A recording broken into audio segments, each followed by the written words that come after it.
and visitors and students can buy used books on gardening and creative courses which take place in the college. £2 for a paperback, £4 for a hardback.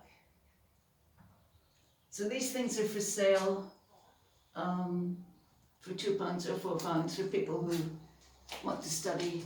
So we can go through the books and buy books? Yeah. Where do we pay the book? Oh, I don't know. Perhaps you give it to the people in the place. So there we go. So this used to be an apple store where they stored apples for the winter. I expect the apples, Linda, the apples were on the slats. They stayed all winter, the cooking and eating apples, and people used them throughout the winter until they used them up. And that's why it's called the apple store. How nice. And there's a book here about the apple store.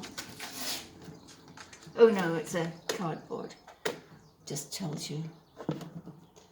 That's all. Oh yes, if you see something, place your donation in the slot below. Oh, okay. Oh, what's in here? Oh, that's shop. Anyway, that was all very interesting.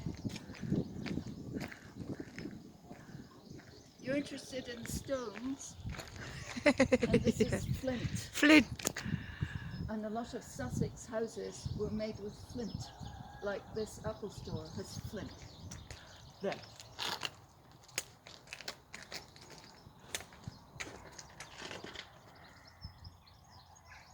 Firestone. So the grey stone is called flint. And in the old days, people made fires with it, knocking two stones together or whatever, you know. And tools.